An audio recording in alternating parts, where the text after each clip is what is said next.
अस्सलामुअलैकुम स्टूडेंट्स, उम्मीद है आप सब खैरियत से होंगे। आज हम सॉल्व करेंगे चैप्टर नंबर 4 के न्यूमेरिकल प्रॉब्लम्स। इससे पहले हम फर्स्ट 3 चैप्टर के न्यूमेरिकल प्रॉब्लम पिछली वीडियोस में कर चुके हैं। आज हम करेंगे चैप्टर नंबर 4 के न्यूमेरिकल प्रॉब्लम्स। चैप्टर नंबर 4 का नेम है work, energy and power. Okay, मतलब इसमें जो ज़्यादातर आपकी डिस्कशन होगी वो सारी वर्क, एनर्जी और पावर से रिलेटेड होगी। सबसे पहला इसका न्यूमेरिकल प्रॉब्लम में से सबसे पहली जो प्रॉब्लम है वो है A machine gun fires 6 bullets per minute with velocity 700 metre per second.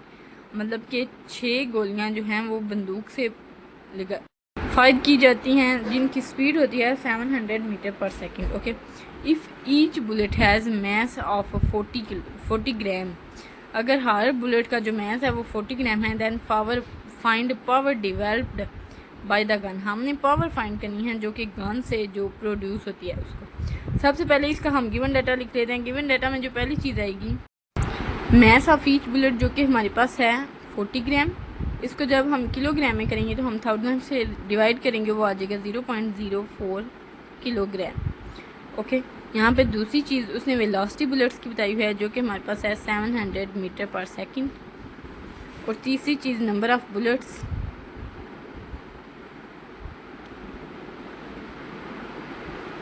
वो है हमारे पास 6। ओके, अब हमने फाइंड क्या करना है, हमने पावर फाइंड करनी है जो गन से प्रोड्यूस होती है। ओके, पावर का फार्मूला आपने पिछले चैप्टर में पढ़ा है। Power is equal to work by time होता है हमारे पास। अब यहाँ पे हमारे पास वर्क नहीं है, इसलिए हम सबसे पहले वर्क फाइंड करेंगे। वर्क या फिर इसको एनर्जी भी हम कहते हैं, एनर्जी अवर टाइम। ओके, हम यहाँ पे सबसे पहले एनर्जी फाइंड कर लेते हैं। एनर्जी है हमारे पास, यहाँ पे एनर्जी काइनेटिक एनर्जी है बिकॉज बुलेट्स को फॉल किया गया है गन से, और यहाँ पे गन की जस्ट काइनेटिक एनर्जी की बात हो रही है। पोटेंशियल एनर्जी, गन हाइट उसने नहीं बताई हुई, हाइट 0 है क्योंकि गन एक प्रॉपर स्टेज पे है, इसलिए उसकी हाइट 0 है और पोटेंशियल एनर्जी उसकी 0 होगी। इसलिए यहाँ पे जो हमारे पास एनर्जी होगी वो 1/2 mv² मीन्स टू से काइनेटिक एनर्जी होगी। सो यहाँ पे आप वैल्यूज़ पुट कर लें 1/2। मैथ हमारे पास कितना है 0.04, वेलोसिटी हमारे पास कितनी है 700, इसका स्क्वायर आ जाएगा। ये हमारे पास एनर्जी आ गई। इसको जब आप सॉल्व करेंगे कैलकुलेटर वो आ जाएगा 9800 जूल। एनर्जी का यूनिट है, वर्क का भी ये यूनिट है। सो ये हमारे पास आ गई हमारी एनर्जी। हम एनर्जी के फार्मूले को इसमें पुट करेंगे और एनर्जी के वैल्यू को पावर के फार्मूले में पुट करेंगे तो हमारे पास रिक्वायर्ड पावर आ जाएगी। अब यहाँ पे आप एक चीज़ नोट करें, यहाँ पे हमने एक ही जो बुलेट है ना उसका मैस लगाया और एक ही बुलेट की हमने वेलोसिटी लगाई है, इसलिए ये एनर्जी तो एक बुलेट की है। इसलिए हम अगर 6 की हमने एनर्जी फाइंड करनी है, ये हम टोटल एनर्जी को इसको कह लेते हैं। हमारे पास नंबर ऑफ बुलेट्स कितनी हैं 6, और टोटल एनर्जी एनर्जी हमारे पास एक की है 9800। हमने टोटल एनर्जी फाइंड करनी है, दोनों को हम मल्टीप्लाई करेंगे, वो आ जाएगा 58,800 जूल। ओके, ये मतलब वैल्यू सारी आप कैलकुलेटर से सॉल्व करेंगे तो आपके पास ये आंसर आ जाएगा। अब हम फाइंड करते हैं पावर। अब पावर हमने फाइंड करनी है। पावर का फार्मूला हमारे पास क्या है, W/T या फिर E/T भी इसको कह सकते हैं। सो T हमें उसने दिया हुआ है पर मिनट, 1 मिनट में। ओके, उससे टाइम हमारे पास 1 मिनट दिया हुआ है जो कि 60 सेकंड के इक्वल होता है। सो हमारे पास पावर आ गई 58,800 जूल डिवाइडेड बाय 60 सेकंड। इसको जब आप कैलकुलेटर से सॉल्व करेंगे तो आपके पास आंसर आ जाएगा 980, और साथ में पावर का यूनिट हमारे पास वाट है। सो ये हमारी रिक्वायर्ड पावर आ गई बुलेट की जो थी, सॉरी गन की। यहाँ पे हमारा न्यूमेरिकल नंबर 4.1 कंप्लीट हो चुका है। अब हम चलते हैं सेकंड न्यूमेरिकल 4.2 की तरफ। न्यूमेरिकल नंबर 4.2 की स्टेटमेंट है हमारे पास, a family uses 10 kilowatt of power direct solar energy is incident on horizontal surface at average rate of 300 per square metre. मतलब एक पर स्क्वायर मीटर एरिया पे जो पावर है सोलर एनर्जी वो 300 पर स्क्वायर मीटर है। If 75% of this energy can be converted into useful electrical energy. How large area is needed to supply 10 kilowatt? इसको solve करने से पहले सबसे पहले हम गिवन डाटा लिखेंगे। गिवन डाटा में जो हमारे पास नीडेड, यूजफुल, नीडेड या फिर रिक्वायर्ड पावर आएगी वो हमारे पास आ जाएगी 10 किलोवाट। नीडेड पावर ये हमारे पास आ गई 10,000 वाट, बिकॉज 10 किलोवाट, किलो का मतलब 1000 होता है, इससे वो 10,000 आ गई। उसके बाद जो दूसरी चीज़ है हमारे पास, अब यहाँ पे उसने बात की है solar energy is incident on the horizontal surface at average rate of 300 metre per second per square metre. Okay, यहाँ पे सोलर एनर्जी की बात हो रही है। सोलर एनर्जी हमारे पास क्या होती है, सूरज से जो एनर्जी आती है ना, जिसको हम सनलाइट कहते हैं, वो हमारे पास सोलर एनर्जी होती है। सोलर एनर्जी सो हमारे पास आ गई, यहाँ फिर आप इसको सनलाइट भी लिख सकते हैं, वो हमारे पास आ गई 300 वाट पर मीटर स्क्वायर। ओके, और यहाँ पे 75% जो बात हो रही है वो एफिशिएंसी की बात है, इसलिए परसेंटेज में हमेशा एफिशिएंसी बताई जाती है। सो ये हमारे पास एफिशिएंसी आ गई 75%। अब हमने फाइंड क्या करना है, हमने टोटल एरिया फाइंड करना है उसका ए। सो हम इसको, इस न्यूमेरिकल को सॉल्व करने के लिए हम एरिया का फार्मूला हमारे पास होता है, जो हमारी रिक्वायर्ड पावर होती है, रिक्वायर्ड यहाँ पर हम नीडेड पावर भी लिख सकते हैं, required power divided by useful energy. ये अपने एरिया का फार्मूला याद रखना है, इसको यूज़ करके हम इस न्यूमेरिकल को सॉल्व करेंगे। अब यहाँ पे हमारे पास रिक्वायर्ड पावर तो है, मतलब वो गिवन है, लेकिन हमारे पास यूजफुल एनर्जी नहीं है। तो सबसे पहले हम यूजफुल एनर्जी फाइंड करेंगे। यूजफुल एनर्जी पर मीटर स्क्वायर जो होगी ना, वो हमारे पास होगी एनर्जी पर मीटर स्क्वायर। ये हमारे पास होगी टोटल सनलाइट या फिर सोलर एनर्जी भी आप कह सकते हैं, मल्टीप्लाई बाय एफिशिएंसी। ओके, ये हमारे पास हमारी यूजफुल एनर्जी होगी, जो हमारे पास होगी सनलाइट की वैल्यू हमारे पास कितनी है 300, और हमारे पास एफिशिएंसी कितनी है, वो है 75%। 75% का मतलब है, इसको हम 100 से डिवाइड करें तो वो हमारे पास परसेंटेज में, यहाँ पे तो वैल्यू परसेंटेज में वो विदाउट परसेंटेज आ जाएगी। सो जब हम इसको 100 से डिवाइड करेंगे वो आ जाएगा 0.75। इसको जब हम मल्टीप्लाई करेंगे तो आपके पास आंसर आ जाएगा 225 वाट। ओके, हमारे पास ये यूज़फुल एनर्जी आ गई। अब हमने एरिया फाइंड करना है। एरिया को फाइंड करने के लिए हम जो हमें गिवन एनर्जी है 10,000 डिवाइडेड बाई 225 करेंगे, तो हमारे पास हमारा रिक्वायर्ड एरिया आ जाएगा, जो कि है 44.44 मीटर स्क्वायर। सो ये हमारा आंसर आ गया न्यूमेरिकल नंबर 4.2 का। अब हम चलते हैं न्यूमेरिकल नंबर 4.3 की तरफ। न्यूमेरिकल नंबर 4.3 की स्टेटमेंट है, if mass of earth is 6 multiply 10 पर 34 kilogram and mass of sun is 1.9 multiply 10 पर 30 kilogram, the sun is 160 million kilometre away from the earth, find value of gravitational potential energy of the earth. सबसे पहले इसका हम given data लिख लेते हैं। Given data में जो पहली चीज़ हमारे पास आएगी वो है मास ऑफ अर्थ, वो है हमारे पास 6 मल्टीप्लाई 10 पर 24। ये वैल्यूज़ आप ज़ुबानी भी याद रख सकते हैं, क्योंकि सब न्यूमेरिकल्स में ये वैल्यूज़ नहीं दी गई है। मास ऑफ सन जो है हमारे पास वो है 1.99 मल्टीप्लाई 10 पर 30 किलोग्राम। जो इन दोनों के दरमियान, अर्थ और मास सन के दरमियान जो डिस्टेंस आर होता है ना, वो हमारे पास होता है 1.5 मल्टीप्लाई 10 पर 11 मीटर। ये वैल्यू आपने ज़ुबानी याद रखनी है। ओके, अब हमने फाइंड क्या करना है, हमने फाइंड करना है पोटेंशियल एनर्जी अर्थ की। सो पोटेंशियल एनर्जी का फार्मूला आपके पीछे बुक में जो लिखा हुआ है वो है -Gm1m2 डिवाइडेड बाई आर।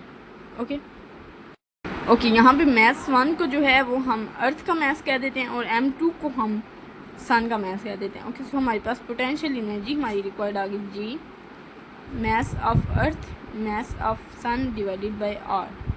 अब सिंपल आपने इसमें वैल्यूज पुट कर देनी है।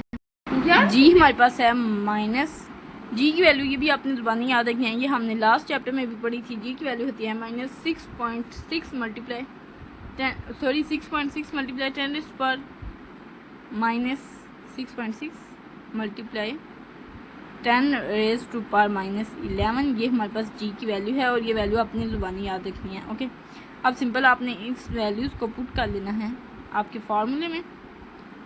आएगी -6.6 मल्टीप्लाई 10⁻⁻11, साथ में m1 है। m1 हमारे पास क्या है 6 मल्टीप्लाई 10⁻24 और m2 हमारे पास कितना है 1.9 मल्टीप्लाई 10⁻13 डिवाइडेड बाय जो हमारे पास रेडियस है ना, रेडियस कह लें या फिर आप डिस्टेंस कह लें, वो है हमारे पास 1.5 मल्टीप्लाई 10⁻11 की। सो हमारे पास जब आप इसको सॉल्व करेंगे तो आपके पास आंसर आ जाएगा, ये हमारे पास आ जाएगा 79.6 मल्टीप्लाई 10⁻43। जब ऊपर वाले को हम मल्टीप्लाई करेंगे, अब ये डिवाइड हो रहा है 1.5 मल्टीप्लाई 10⁻11 के। जब आप 1.5 से इसको डिवाइड करेंगे तो आपके पास आंसर आएगा। जब आप इसको सॉल्व करेंगे तो सॉरी यहाँ पे नेगेटिव साइन भी है, जब आप इसको सॉल्व करेंगे तो आपके पास आंसर आ जाएगा -4.97 मल्टीप्लाई 10⁻32 जाओ, साथ में पोटेंशियल एनर्जी का यूनिट। सो ये हमारा रिक्वायर्ड पोटेंशियल एनर्जी आंसर आ गया। अब हम चलते हैं अपने न्यूमेरिकल नंबर 4.4 की तरफ। अब हमारे पास न्यूमेरिकल नंबर 4.4 की स्टेटमेंट है, water in the bucket tied with the rope is rolled around in vertical circle radius 0.5 meter, calculate the minimum energy. हमने मिनिमम एनर्जी फाइंड करनी है। अगर वाटर की बाल्टी को बांधा गया है रूप से, देन उसका रेडियस जो है सर्कल का वो 0.5 मीटर है, देन हमने मिनिमम एनर्जी फाइंड करनी है। सबसे पहले हम इस न्यूमेरिकल के गिवन डाटा लिख लेते हैं। आर हमारे पास क्या है 0.5 मीटर हमारे पास गिवन है। हमने फाइंड क्या करना है, हमने टोटल एनर्जी फाइंड करनी है, सॉरी हमने मिनिमम वेलोसिटीज़ की फाइंड करनी है वी, ये हमारे पास नहीं है। ओके, अब हम इस न्यूमेरिकल को सॉल्व करते हैं। आपकी बुक पे पीछे थ्योरी में जो फार्मूला लिखा हुआ है वेलोसिटी फाइंड करने का, वो है हमारे पास v = √5 GR। अब यहाँ पे r गिवन है, g की वैल्यू आपको पता है 9.8 होती है। सो सिंपल आपने इसमें वैल्यूज़ पुट कर देनी है। 5 मल्टीप्लाई 9.8 मल्टीप्लाई जो हमारे पास रेडियस है वो है 0.5 मीटर। अब इसको आप मल्टीप्लाई करेंगे तो आपके पास आंसर आएगा, ये आएगा आपके पास √, इसको जब आप मल्टीप्लाई करेंगे तो आएगा 24.5। अब जब इसका स्क्वायर रूट लेंगे तो आपके पास आंसर आ जाएगा 4.94 और साथ में वेलोसिटी का यूनिट मीटर पर सेकंड। तो यहाँ पे हमारा न्यूमेरिकल नंबर 4.4 का भी आंसर आ चुका है। अब हम जाते हैं अपने न्यूमेरिकल नंबर 4.5 की तरफ। न्यूमेरिकल नंबर 4.5 की स्टेटमेंट है हमारे पास, 75 watt fan is used for 8 hours daily for 30 days. Okay, 30 दिन के लिए 8 घंटे के लिए एक 75 वाट के फ़ैन को डेली जो है वो यूज़ किया जाता है, चलाया जाता है। Find energy consumed in electrical units. हमने इलेक्ट्रिकल यूनिट्स में उसकी एनर्जी फाइंड करनी है। एनर्जी का यूनिट हमारे पास मतलब टोटल एनर्जी कंज्यूम का मतलब है पावर, बिकॉज एनर्जी कंज्यूम जो है वो पर टाइम जो है उसको हम पावर कहते हैं, इसलिए हमने पावर फाइंड करनी है इलेक्ट्रिकल यूनिट्स में।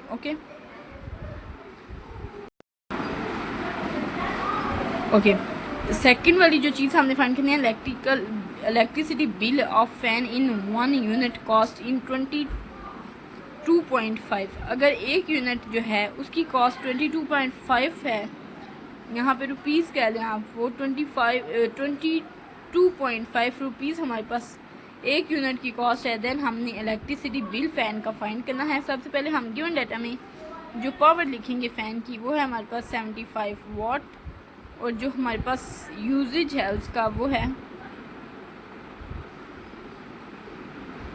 8 आवर्स पर 30 डेज। ओके, एक दिन में 8 आवर्स यूज़ होता है और 30 दिन के लिए लगातार वो इस्तेमाल हो रहा है। और रेट हमारे पास जो 1 यूनिट का है वो 22.5 RS है। हमने फाइंड क्या करना है, तो हमने उसकी एनर्जी यूज़ फाइंड करनी है E। दूसरी चीज़ जो हमने फाइंड करनी है वो है हमारे पास इलेक्ट्रिसिटी बिल। ओके, ये हमने फाइंड करना है। अब सबसे पहले हम फाइंड करेंगे ए पार्ट, जो कि हमारे पास है एनर्जी हमने फाइंड करनी है। आपको पता है power is equal to W या फिर सॉरी इसको हम एनर्जी लिख लेते हैं, वर्क या फिर एनर्जी बाय टाइम होती है। अब यहाँ हमने ई फाइंड करना है, पावर हमारे पास गिवन है, टाइम हमारे पास गिवन है, सो हम ई को अलहदा कर लेते हैं और ये पी टी आ जाएगा। अब सिंपल आपने इसमें वैल्यू पुट कर लेनी है। जो ये पावर है हमारे पास वो 75 है, टाइम जो है हमारे पास वो है 8 आवर्स 30 दिन के लिए। सो हम टोटल जो है वो 8 मल्टीप्लाई बाय 30 लिखेंगे, ये हमारे पास आवर्स आ जाएगा। जब आप इसको मल्टीप्लाई करेंगे 75 मल्टीप्लाई 240 आवर्स है ना हमारे पास। एक आवर में कितने मिनट्स होते हैं 60, और हर एक मिनट में 60 सेकंड होते हैं, तो सेकंड में कन्वर्ट होते हैं। या फिर आप इसको सेकंड में ना भी कन्वर्ट करें तो आप डायरेक्ट और में भी लिख सकते हैं। इस न्यूमेरिकल को इजी बनाने के लिए आप ये करें, इसको और में रहने दें ताकि आपकी जो पावर है एनर्जी है एंड में वो 1 घंटे के मुताबिक आ जाए, ताकि उसके गिवन टाइम के हिसाब से हम उसकी जो एनर्जी है वो फाइंड कर सकें। सो ये और ही रहने दें। जब आप इस दोनों को मल्टीप्लाई करेंगे तो हमारे पास आ जाएगा 18,000 वाट और साथ में और ओके। ये हमारे पास उसकी रिक्वायर्ड एनर्जी आ गई। ये 1000 जो है वो किलो की रिप्रेजेंट करता है, इसलिए ये हमारे पास आ जाएगा 18 किलो वाट और, जो कि हमारे पास आएगी 18 यूनिट्स के इक्वल।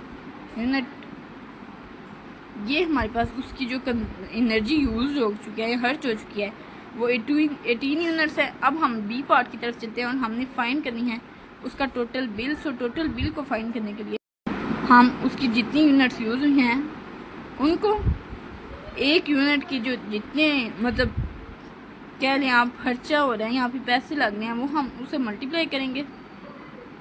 ये हमारे पास आ गया। अब जब इन दोनों को मल्टीप्लाई करेंगे तो हमारे पास आ जाएगा 405 और साथ में ये टोटल बिल है हमारे पास, तो ये रुपीज़ में आया। देन ये हमारा बी पार्ट का भी आंसर आ गया।